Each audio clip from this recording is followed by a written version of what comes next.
Jeff, so what is the biggest challenge you're trying to solve with the boards? Well, it's really a performance issue, and it's a systemic, performance issue. It's everything that Mm, goes into how boards perform and whether or not they are fit for purpose for the challenges before them. I think that we tend to we have historically tended to focus on the board is the problem, and I actually think it's the whole system around the board that is the problem. So we have to work on shifting the system and helping those who are serving on the board as well as those working with the board to understand why these shifts need to be made and really rethink for the rest of this decade into the 2030s and beyond, rethink what the purpose of the board is, what the work of the board is, and how the board can best function in this environment, which is obviously quite challenging as we look ahead for the rest of this decade and beyond. yeah, so you have worked with many boards in the past to improve their performance overall. So, what do you do? Well, I think, the way I work with association boards is really to first understand what the issues are. I mean, I don't think Mm, it's pretty much what any consultant would do is try to understand better from the chief executive officer and from the mm. board chair, and from the board itself through a survey work, try to understand what are the issues, how do they see their work, how do they see themselves, what are the orthodox beliefs that exist within the board and within the association and within the field, the profession or industry, and how can we better understand the impact of that orthodoxy on what they're doing, and have a conversation with them, teasing out, really unpacking the detrimental impact of that orthodoxy, and then also giving them a different way of thinking about what they do.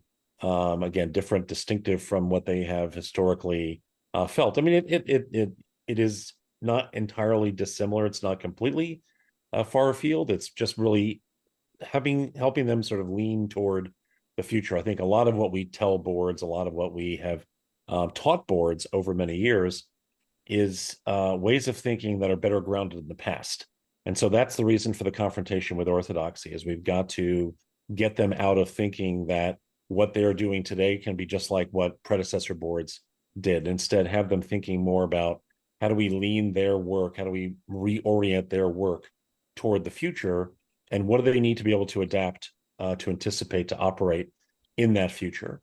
And so that's a really critical shift, I think, in the thinking and in the conversation that we have. So again, we start with orthodoxy. It's always the toughest conversation to have, and we can certainly talk more about why that is. But I think that the fundamental issue is, once we initiate that conversation around orthodoxy, how do we get them to think and orient their approach to where they're headed, which is the crucial shift that every board has to make. So, I guess, Jeff, in general, we try to recruit the best board members. They are very intellectual people. They actually have lots of experience, coming from their past, right?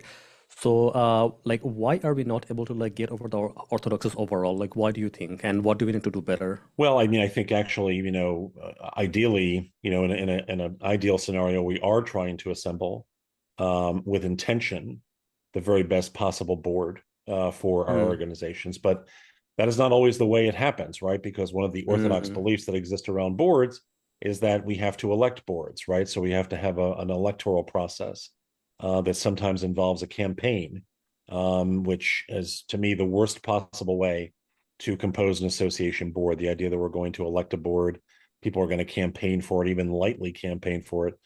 There are so many problems inherent in that approach, that it doesn't really allow us to be intentional about pulling together. We can try to do that, but ultimately it's left up to a relatively small number. Typically speaking, it's a relatively small number of often low information voters who are making that choice.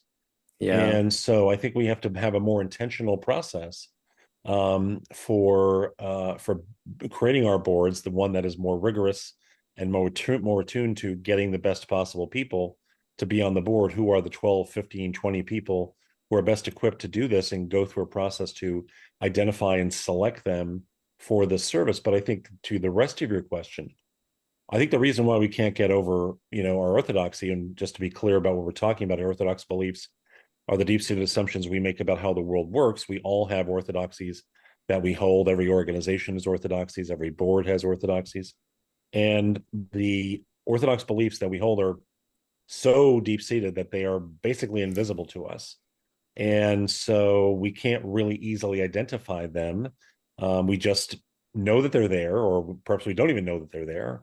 And they still form a basis for how we make decisions in our organizations, even over all these many years and decades that they've been around. So it's really important, for us to recognize that, because they are inherent in the system. That's what I meant earlier, or at least a part of what I meant earlier, when I was saying I think the system is the problem, because the system operates, at least in part, or perhaps even mostly, on the flow of orthodox beliefs that exists out there, in the organization, again, in the profession, among the members, and certainly among board members themselves.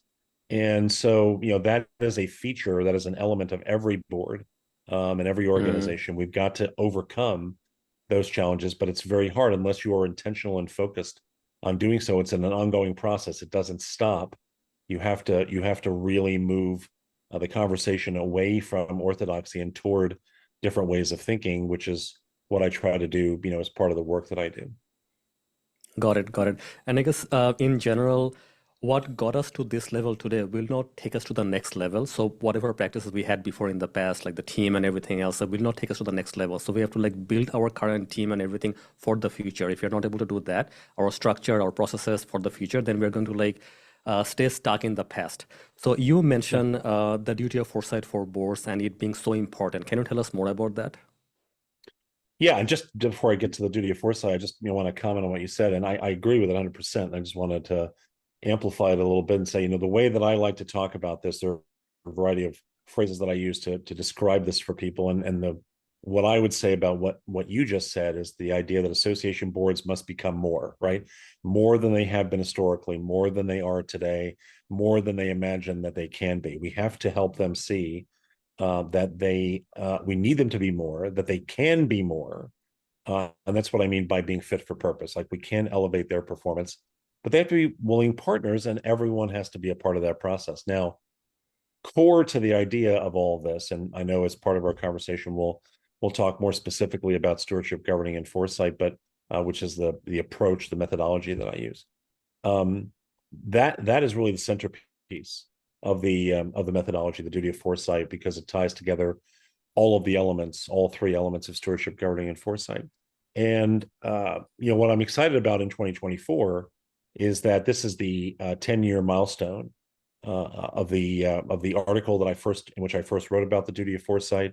That came in 2014 in ASAE's Associations Now magazine, ASAE, American Society of Association Executives, and that article was actually written about BlackBerry, in a sense, because it actually emerged from my research on BlackBerry, because I was writing an article in 2014 in which I was trying to understand why a company that had such tremendous success lost that success. How could that happen? And one of the conclusions that I drew in my work in writing that article was that the BlackBerry board, Research in Motion Becoming BlackBerry, had really failed at a duty of foresight to imagine a world in which its business model, the company's business model, would not be the dominant business model, and which consumer preferences would change, and which new competitors would emerge. They had failed at that, and I realized at that time that this was an important discussion for association boards to have, because if it could happen to a company like BlackBerry, which, as you know, back in the day was not just the most important mobile handset manufacturer, was probably the most important technology company in the world at its time, a cultural phenomenon in many ways, and with the whole idea of crackberries and that sort of thing.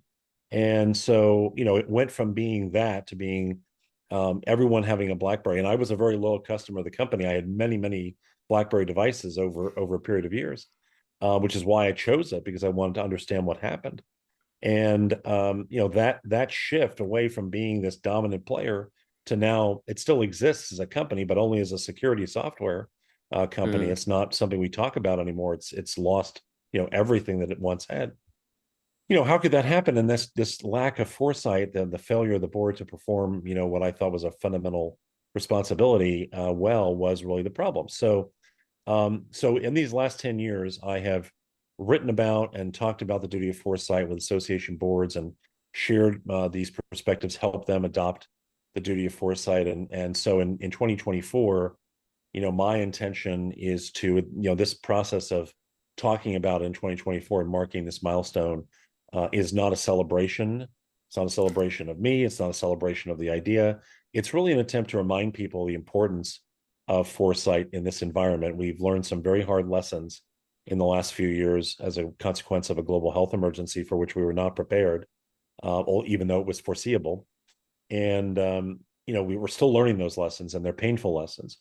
So we've learned enough to know that we need to be doing this better. And so it's a reminder of where we are, and it's an invitation, a renewed invitation to association boards across our community, both in Canada, the United States, and around the world, to take seriously the idea that their organizations need to be more anticipatory, more adaptive, to better prepare themselves for the full range of issues that are certain to emerge, have already emerged in this decade, and will continue to emerge as we look ahead and into the 2030s. So for me, the duty of foresight is the most important thing that I've done in my career to try to help associations and their boards prepare for the future and to think differently about the role that they play in making that happen. So do you have a process to kind of like follow the duty of foresight? Is there like a step-by-step method or a structure? Well, the short answer is there's no step-by-step method. Yeah. It doesn't, board development and the work that we do, it doesn't really work in that way.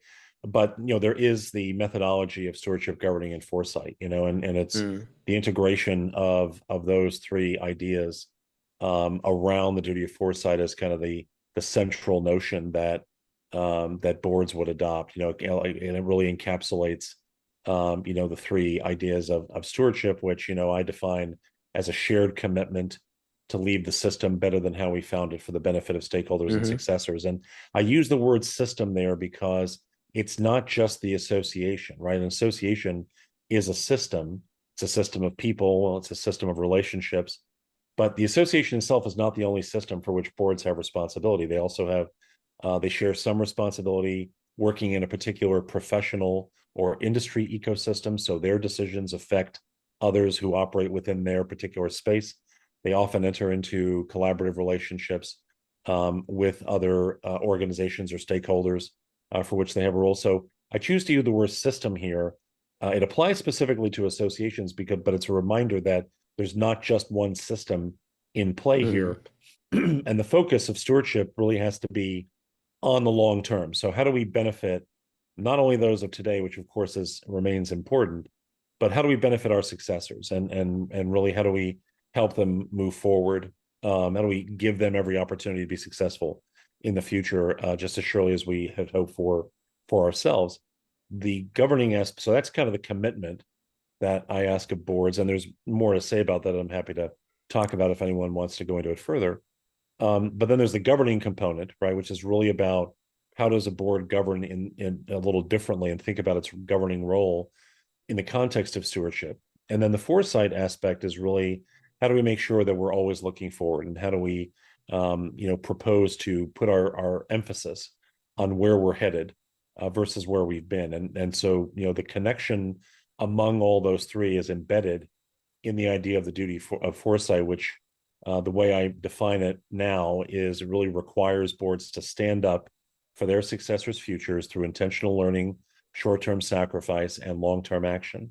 And all of those ideas are really tied together through, they tie together the notion of why we have a foundation of stewardship, how we have to think differently about governing, and how we have to learn with the future to enable our organizations to be adaptive and anticipatory in a very challenging environment. So that's the approach that I take. And then depending on the individual association, depending on the orthodoxies that emerge, I'll use different approaches. And it's all, one final thing I'll add, is it's all based on next practices. So the whole process, all the work is based on the idea that we can develop whatever practices the board needs to make, and the staff need to make these challenges that they face more manageable, right? So we put in practices the duty of foresight itself, is a next practice, and there can be other practices, some of which I've developed, some of which I work with the organization to develop for themselves, so that they can design governing and design the whole process for how they need it to be, so that it's not limited by what we've been told. It's not limited by orthodoxy.